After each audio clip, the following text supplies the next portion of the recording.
Ano po ba ang ibig sabihin ng mga ng Supreme Court? Alam mo, dalawang bagay ang tatamaan dyan.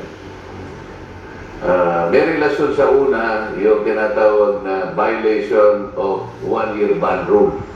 Okay. Makikita mo dyan, kaya inisa-isa, in-itemize ng Korte Suprema, yung pangangailangan na ibigay sa kanila lahat.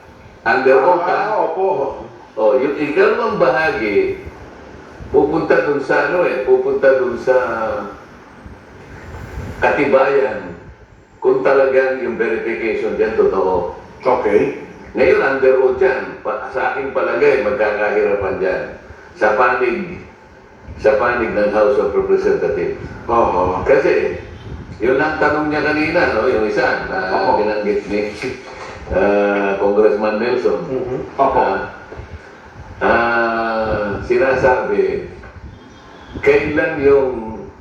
kailan na nailagay sa order of business yung unang tatlo Opo. na in-endorse na impeachment complaint na isinulong ng private citizens. Ang pinag-uusapan dito, Jen, yung December 2, in December 4, at saka in December 19.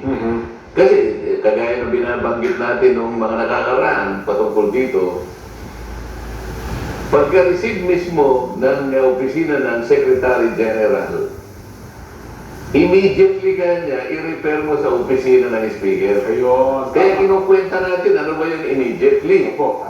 Sa lalo madaling panahon Sa aking pagkakaalam, sa mabilis na paraan, sa madaling pagkakataon, ano ba yung ibang synonym ng immediately? Agad-agad. Agad-agad. Opo. Karaka-raka. Ano eh? Ang garaka. O yan. Hindi ko hapon yun. Opo. Parang apuno eh. Oo.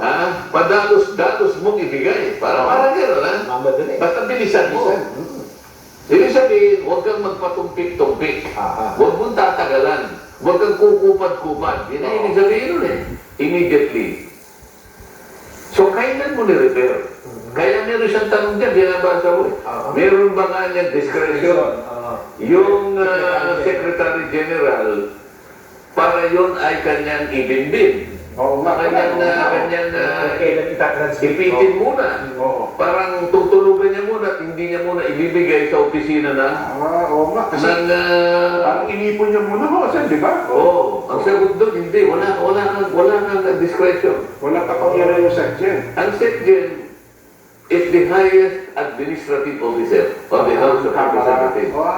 Okay. Wala siyang discretion. Opo. Ang kanyang trabaho is ministerial in character.